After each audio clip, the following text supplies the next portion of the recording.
The old license plates read Big Sky Country, but inside Montana there's an unofficial state motto, the last best place. Hemmed by the plains in the Pacific Northwest, Montana is a patchwork of golden prairies and green mountains, with rivers that run through it. And the last best place suggests a warding off of the onslaught of outside forces. So this year, when Washington, D.C. politicians suggested selling off public lands for development as part of the so-called Big Beautiful Budget Bill, Montanans of all political stripes stood in opposition. Is this a rare example of modern bipartisanship, proof that there are some issues that can knit Americans together? Or are these frontier folk just delaying the inevitable? Montana's landscape beguiles as it unfolds. The kind of sheer beauty that could stop traffic, if there were traffic to stop. The scale is hard to exaggerate. It's a state roughly the size of California, with roughly the population of Greater Fresno, just north of 1 million.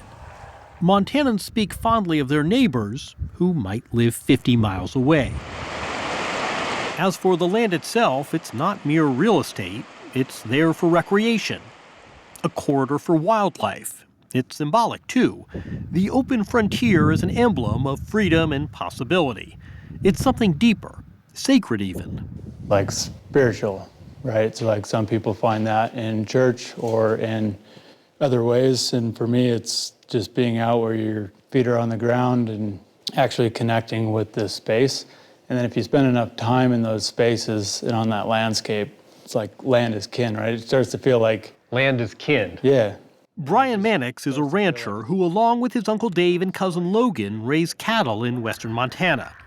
They've been on this plot since 1882, when their forebears first homesteaded here. With lineage comes perspective. As ranchers, you guys have talked about feeling like you're stewards of the land more than you're owners of the land. What's the difference? It's not ours, it's just our turn. If you're going to steward that land, you're going to treat that land in a way that maybe doesn't maximize your life, but is better for multiple generations of human beings, because this place is going to outlast all of us by a long ways. The Mannix's operation relies on a mix of land, around 55,000 acres all told, more than 3 Manhattans. It's land they own, private land they lease from others, plus federal plots they pay a relatively small fee to use. So earlier this year, when members of Congress proposed the wholesale sell-off of tracts of public land, the first serious effort of its kind in more than 4 decades, the Mannixes, bridled. Yeah, to me it's worrisome because I think that you can have a very nuanced conversation about management, but whether or not should we have these lands as public lands, to me is a no-brainer. The federal government owns and manages about 640 million acres of American land, most of it in the West and Alaska. Yes, those breathtaking national parks, but also huge tracts for conservation, recreation, and moneymakers like ranching, mining, and logging. Interior managed resources hold a significant position on Americans' balance sheet. The Trump administration, including Interior Secretary Doug Burgum, have made clear federal lands could be generating much more value if there were better management, fewer regulations, and more vigorous extraction. One of my top priorities has been to make a small percentage of underused federal land available to address housing affordability. But Utah Senator Mike Lee went further this year, putting forward his measure as part of the Big Beautiful Budget Bill that proposed selling public land, as much as 3 million acres across the West. Federal land is a massive underutilized asset. Lee's proposal did not list specific parcels, but he and some Republican colleagues reasoned selling land would address America's housing shortage and also help pay down the nation's debt. If the public land that you use were sold off, could you run your business? The answer is yes, but it would be something less than what it is now. If we lost our public leases, we would lose a significant amount of income. So absolutely, it would impact us. In Montana, selling public land was perceived as an attack on a way of life already under stress. In recent years, the moneyed class has descended. Westward ho. Exclusive enclaves like the Yellowstone Club, studded with 8-figure residences, are proliferating. In the last 5 years alone, home prices in the state have vaulted nearly 70%. So much private land is being sold and developed. Construction, sprawl, for sale signs, they're everywhere. In Big Sky, in Bozeman, Bose Angeles, they call it, in the remote Ruby Valley. When we all come together. Which is where we met Donna McDonald, a hunting and fishing guide, John Helly, a sheep rancher, Chris Edgington, a fly fisherman and river health advocate, Emily Cleveland, a conservationist. They come from across the state and across the political spectrum. They find common cause in a devotion to public lands. Could you run your business if the public lands were sold off? No, there would not be a business to run. From the ranching community to the guiding community to the wildlife that the hunters and the anglers use, spend a lot of time on public lands. In some states, the vast majority of the territory is federally owned. Montana is about 30%. How did we get here?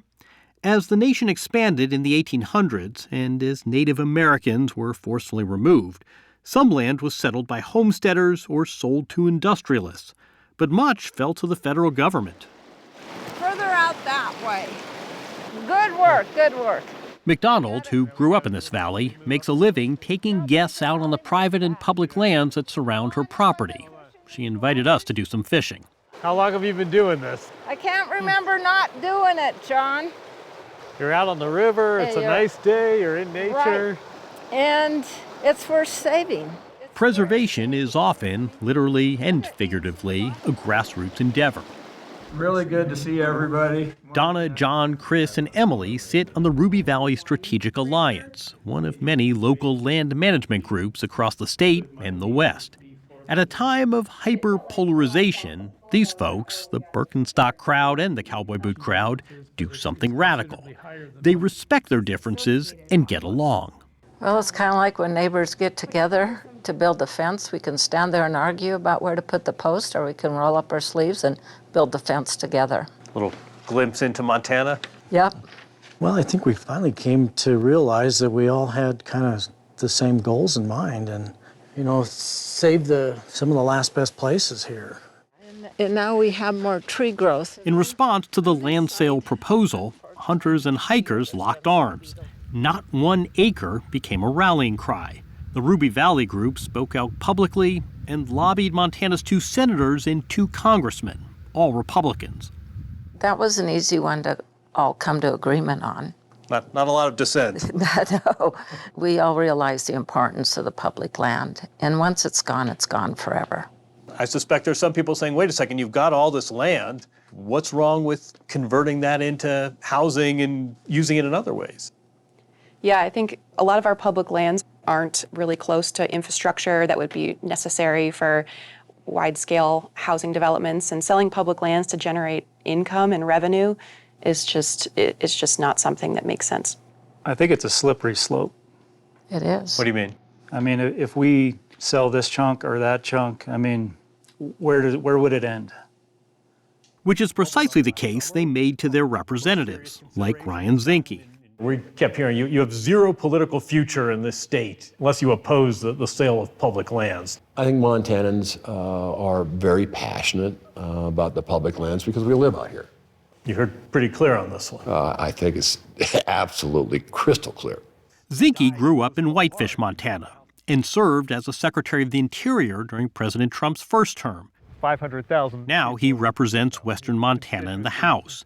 He called the land sale proposal his San Juan Hill, a nod to Teddy Roosevelt, noted conservationist. Rough translation, over my dead body. Public lands is not, to me, on a balance sheet. Public lands is our inheritance of this great nation, and we're blessed with it. There is no other country on the face of the planet that has the public land experience that we do. On this issue, Zinke's no ideologue. On a case-by-case basis, within the existing laws, he says he's open to rethinking public land use. What he does oppose, wholesale sell-off. You could sell the entirety of the federal estate. It's not going to get you out of debt. If you have a hotel and the hotel is being mismanaged, you don't sell the hotel. You get new management. And then if you sell the public land, you sell it all, right? Have you changed why you're in debt? No, you've just sold your assets. People supporting this say, what's the harm of unlocking some of this so we can build affordable housing? Why are those people wrong? Well, if we want to discuss, reality, selling all our public land for housing, one, won't solve the housing crisis. And secondly, public land itself, if it's managed well, you should be able to bring timber off of it. You should be able to graze. Energy, oil, coal, gas, a lot of that comes from our public lands. Zinke was instrumental in getting the land sale proposal killed in the House. He then coordinated with his colleagues in the Senate, where Mike Lee had crafted a special carve-out exempting Montana. But that didn't win over the state's delegation. The measure was abandoned. In a statement to 60 Minutes, Senator Lee said in part, quote, "The federal government controls more land than it can manage, hurting the growth and prosperity of American families and their communities." Perhaps more than any other state, Montana stood in the breach, thwarting the sale efforts. Though there is widespread expectation public land sales will come up again in Congress. This is an era where party unity in the Republican Party is strong. You went against the grain here. You stuck your neck out. It's a red, white, and blue issue. It's not a Democrat or a Republican issue. This is an American issue. And once you sell land, you're not going to get it back. The challenge is this. On this point in particular, Zinke has seen his state transformed. Behind us is the Yellowstone River, and below us, the Yellowstone dumps into the Missouri. What's changed? When I grew up, there was less people. You see all these houses in there. There wasn't maybe one or two houses in this whole valley along the river. Zinke knows changes to land bring changes to culture. Locals complain they no longer know their neighbors. No trespassing signs suddenly abound. Montanans, like the Mannixes, are tracking the public lands issue closely. If an unsentimental government gets in on the sale, there really goes the neighborhood. Often, what we see is the most valuable thing to do with this land, probably forever now, will be to chop it up and sell it in small chunks for people to have a little piece of paradise. And I think that's going to be true whether it's a ranch that sells or public land that sells. To borrow a phrase, this land is your land, this land is my land. People here just hope it stays that way.